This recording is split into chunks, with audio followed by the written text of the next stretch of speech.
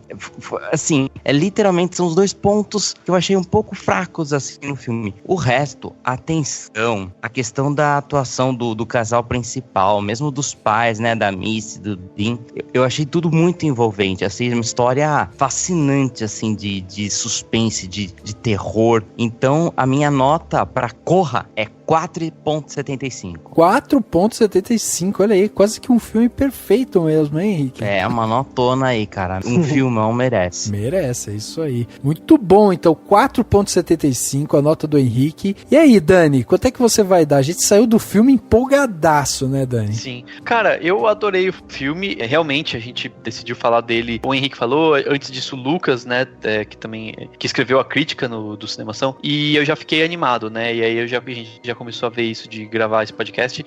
Cara, quando eu fui ver o filme, foi assim, melhor do que eu esperava, e eu já tava com expectativas altas, porque eu já tinha, né, visto críticas positivas a respeito dele. Inclusive, eu reparei aqui, ele tá com 99% no Rotten Tomatoes, né? Tipo, é raridade. Então, assim, pra mim, assim, tudo no filme foi ótimo, eu gostei muito dele, nada me incomodou. E, tipo, claro, eu entendo que tem algumas coisas no roteiro que poderiam ser melhores, mas acho que é coisa muito pouca, muito detalhe, as qualidades se sobressaem, né? E eu gosto muito da falta de obviedade. Então, por exemplo, quando eles chegam na casa, a câmera fica longe, parada, e mostra eles abraçando. Então, ela não seria muito óbvio você mostrar aquilo acontecendo de perto, e o diretor escolhe mostrar de longe, sabe? Tem a trilha sonora é super pouco óbvia, sabe? Super cuidadosa e sutil, né? Enfim, pra mim tudo no filme é ótimo. Então, por conta desses micro momentos que poderiam ser melhores e tal, que é a questão da porta entreaberta para ele descobrir as fotos, e enfim, acredito que mais isso, assim, e considerando as atuações excelentes, para mim foram todas excelentes, assim, eu vou tirar só 0,1, então vai ficar 4,9. Olha aí o Dani, 4,9, o cara que nunca deu nota quebrada na vida aqui no podcast.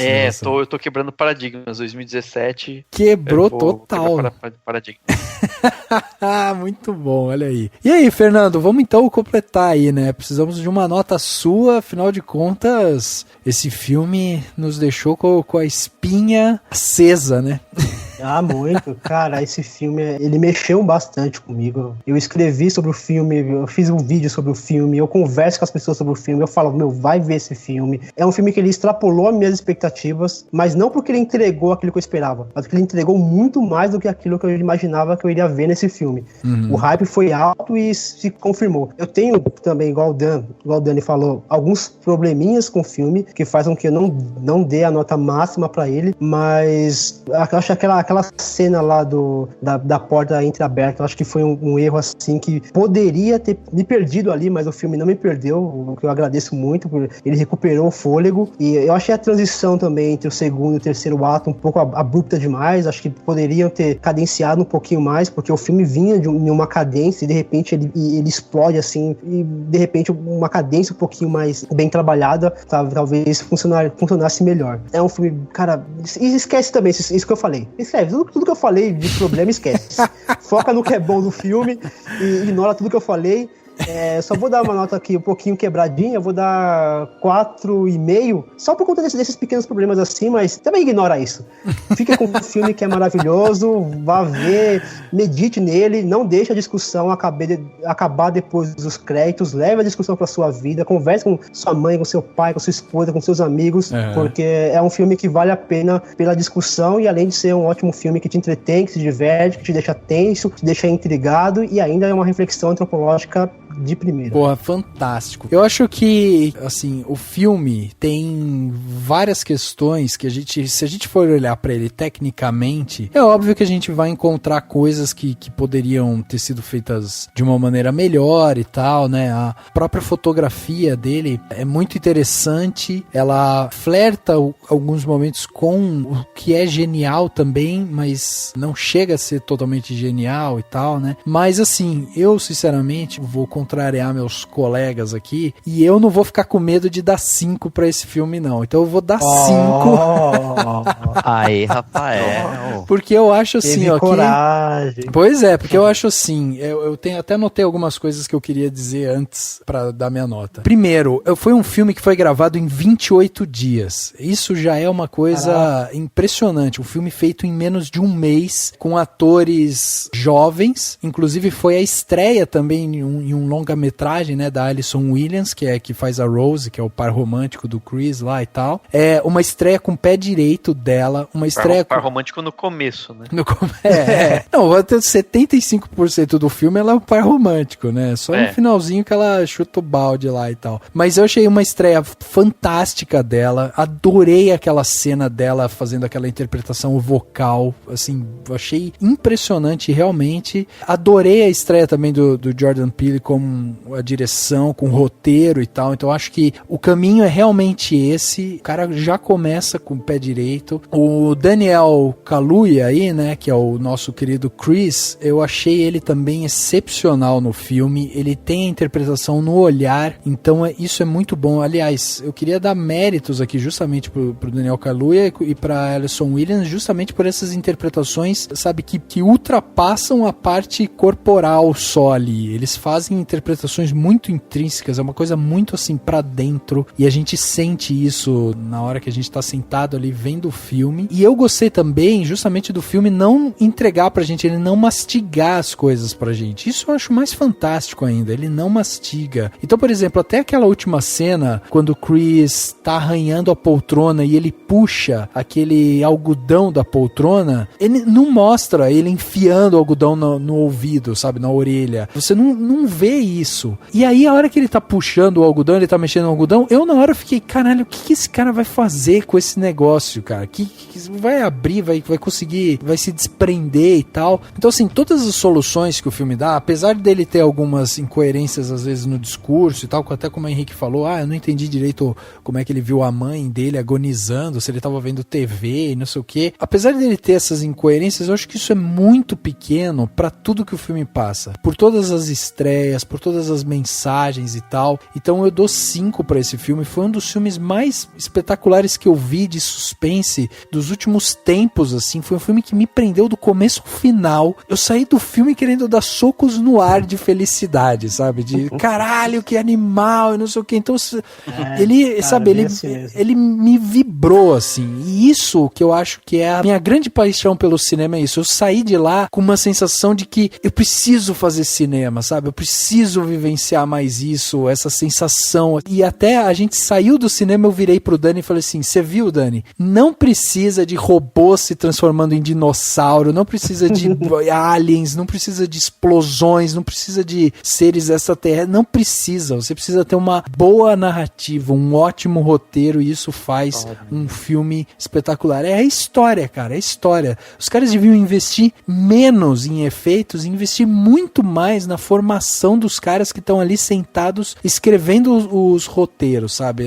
É ali que nascem as ideias, é ali que tá as coisas. E esse filme, ele pra mim foi prova, em meio a tantas coisas que a gente já falou aqui, né, de blockbuster e tal. Corra pra mim foi um ponto fora da curva nesse monte de blockbuster que a gente fica vendo aqui e tal. Então eu recomendo fortemente, e eu não vou ficar com meus colegas aqui que deram umas notinhas quebradas, eu vou dar os 5 redondo pra esse filme. Então se a gente pegar... Medo, né? Ficaram com medo aí de, não pode ser.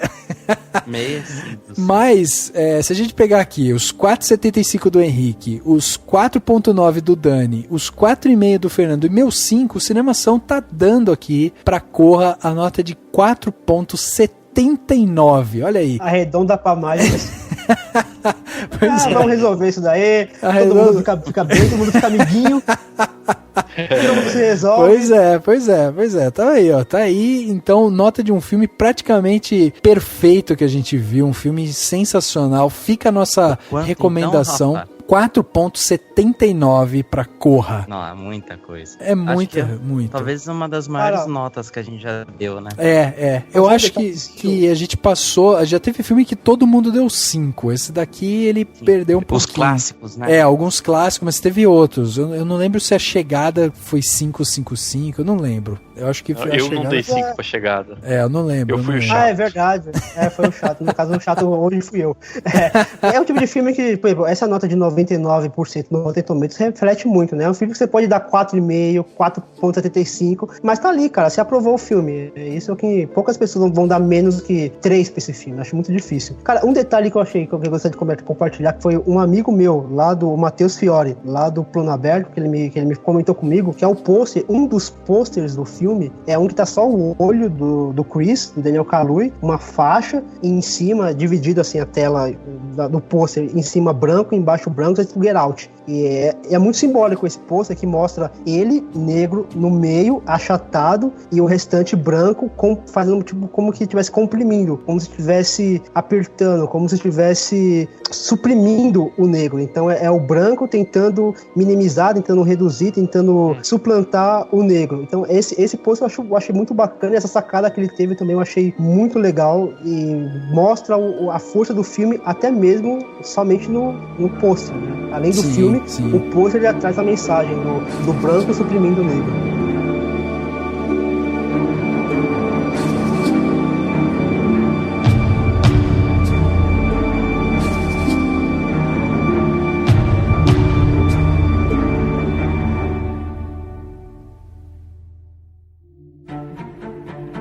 Dicas para a sua semana? No Plano Detalhe.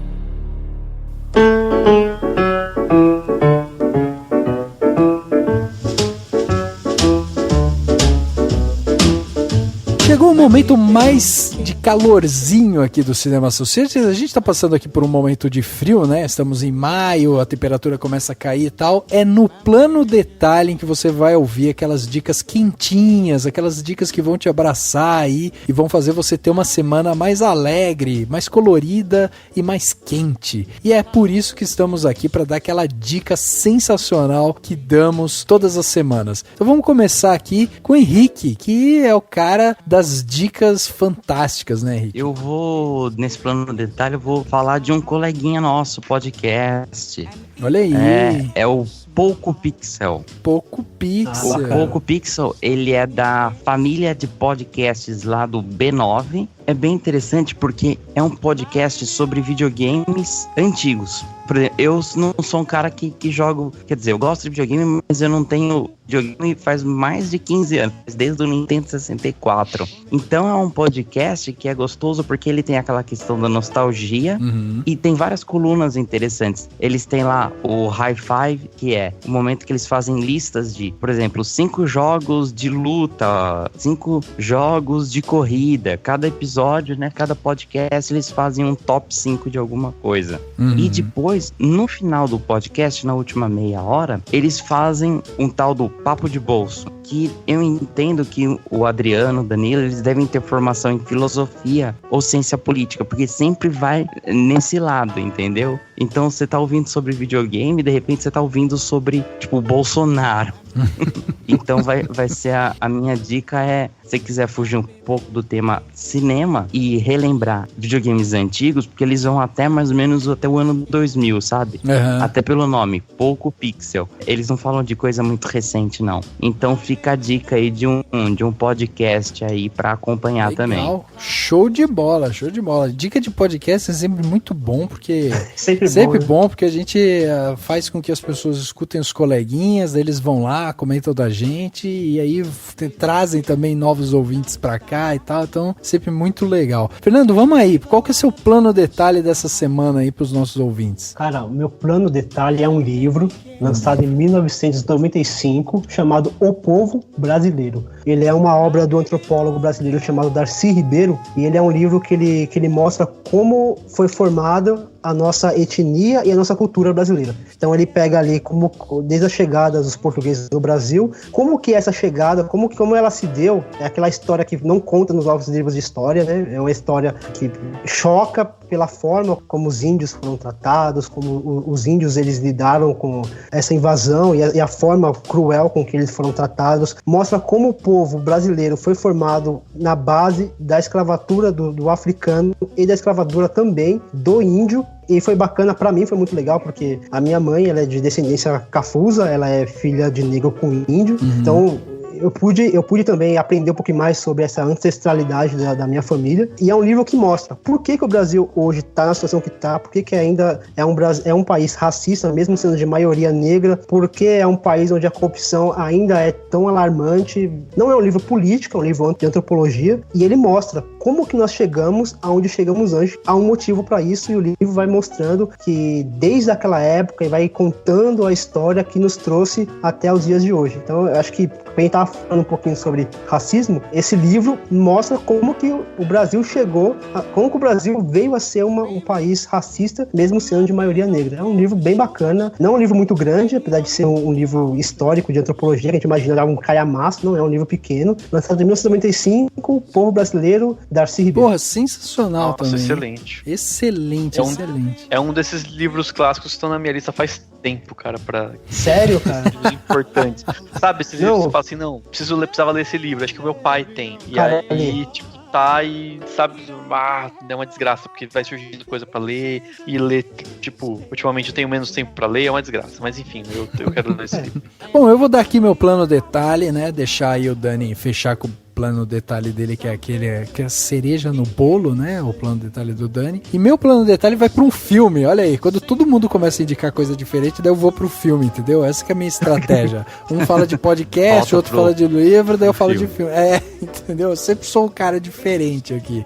Então, o meu plano detalhe vai pra um filme chamado A Descoberta, novo filme aí da Netflix. Eu assisti ele no final de semana passado e me surpreendi com o filme. Ele tem personagem principal é vivido pelo Jason Segel, que é o nosso querido Marshall do How I Met Your Mother, né? E ele tá fazendo um papel dramático e é muito bacana a gente ver esse filme. Também tem nomes interessantes lá, né? A gente tem, por exemplo, o Robert Redford, ele faz o pai do Jason Segel. Nós temos lá também a Rooney Mara, que faz o par romântico dele e tal. E o filme tem uma premissa muito interessante, que é a seguinte: um cientista vivido lá pelo Robert Redford conseguiu comprovar cientificamente que existe vida após a morte. Não necessariamente descobriu que existe céu, que existe inferno e tal. Não é isso. Ele descobriu que existe vida após a morte, cientificamente. Após ele comprovar isso, começa uma onda de suicídios no mundo. Afinal de contas, agora que as pessoas sabem que existe vida após a morte, tem gente que está descontente com a sua vida, se mata porque quer começar uma vida nova em outro lugar e tal. E aí, quando começa essa onda de suicídio, o Robert Redford, ele resolve que ele precisa se isolar do mundo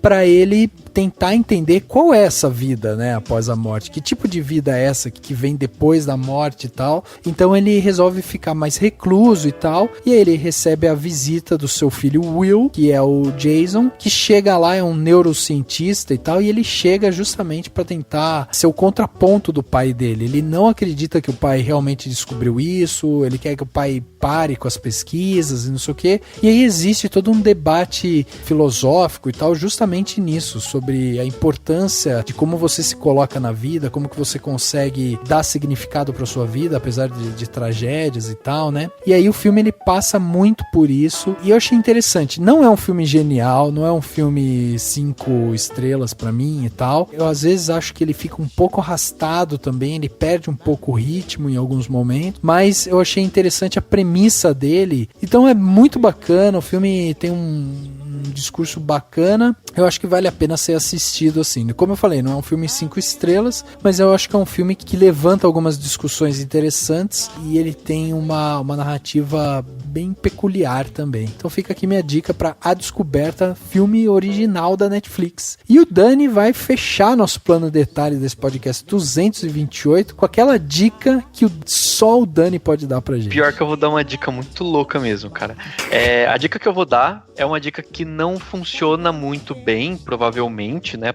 Não é impossível, mas não funcionaria talvez, muito pra quem mora na cidade de São Paulo, mas pra quem não mora na cidade de São Paulo e um dia for pra São Paulo, pra passar algum tempo e não tiver onde ficar, eu vou dar uma dica importante, que é a dica de um hostel. Um hostel? Olha só, um hostel. Por quê? Vou explicar, só para as pessoas entenderem. Esse último fim de semana eu fiquei, né, 3 dias, né, sexta, sábado e domingo, num hostel em São Paulo, e porque eu fui para um evento, né, de quem me acompanha no Instagram, deve ter visto fotos aí de um evento de marketing digital, foi bem legal, foi muito, muito interessante. Esses eventos sempre dão um gás, faz a gente ver, conhecer gente nova, é bem maluco. E eu fiquei nesse hostel que é o O'Reilly's Hostel. É um hostel que fica pertinho lá do Shopping Bourbon, em São Paulo, tá lá em Perdizes, né, no bairro de Perdizes, e é muito bom, assim, ele é super limpinho, organizado, sabe, o pessoal é atencioso, ele é barato, o valor barato dele não inclui o café da manhã, mas se você for pagar o café da manhã não vai sair caro mesmo assim, então, assim, é um hostel bem legal, que eu não conhecia, e eu sou um cara que gosta muito de hostel, sempre que eu viajo, eu procuro ficar em hostels, principalmente quando eu viajo sozinho, ou com uma turma de amigos mais,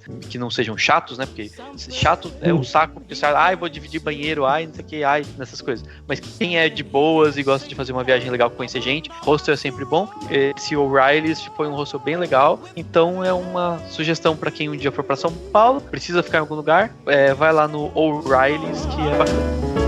My baby just cares for my baby just cares for me.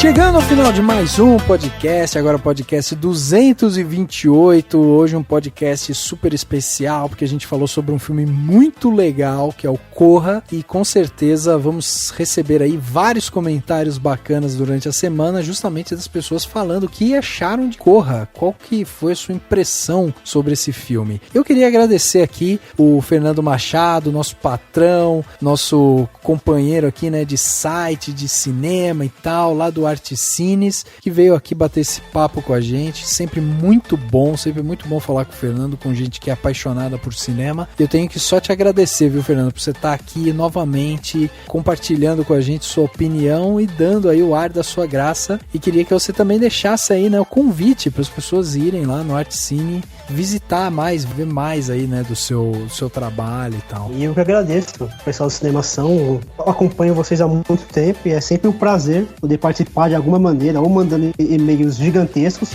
Tenho certeza que eles odeiam ler aquele tanto de texto. Imagina, a gente adora. É muito bom. Vamos vindo aqui falando um monte de groselhas, mas é isso aí. Quem quiser conhecer meu trabalho, acesse lá artcines.com.br. Tô com um canal no YouTube também, youtube.com/artcines. Tô tentando fugir um pouquinho do formato de crítica, tô tentando fazer algo mais profundo, com imagens, análise de filmes, de clássicos. Tô com um projeto aí de falar muito do Bergman. Tem um vídeo lá de Gritos e Sussurros. Legal. E provavelmente até semana que vem devo estar falando sobre a carreira do Bergman e vou tentar pegar outros cinemas clássicos também, fazer uma coisa diferente, fugir um pouquinho da tradicional crítica, né? Uhum. Então é isso aí. Estamos aí ouvindo vocês, comentando, participando. Então eu só agradeço a vocês por mais uma oportunidade. Show de bola. Henriquinho, obrigado também aí pela sua presença hoje. Sabemos que é tarde da noite, o Henrique já tá 50% com a gente já. Os outros 50% já estão em outro plano, né, Henrique? Os outros já estão no mundo dos sonhos. Ou não, né? A pessoa tá ouvindo o podcast aí, 2 da tarde, num solzão, vai saber. Rafa, Dani, brigadão pelo convite. Muito legal, Fernando, ter participado com a gente. E a gente se vê no próximo, né? Isso aí. Então, pra fechar com chave de ouro, obrigado, Henrique. Obrigado, Fernando. Obrigado, Rafa. Obrigado a todo mundo que tá ouvindo o podcast. E espero que você tenha gostado muito desse filme do jeito que a gente gostou. E pra fechar com o que todo mundo queria e ninguém falou até agora, corra para o cinema. Cara, tava esperando o programa inteiro isso daí. O podcast Cinemação número 228 fica por aqui e a gente se vê no próximo.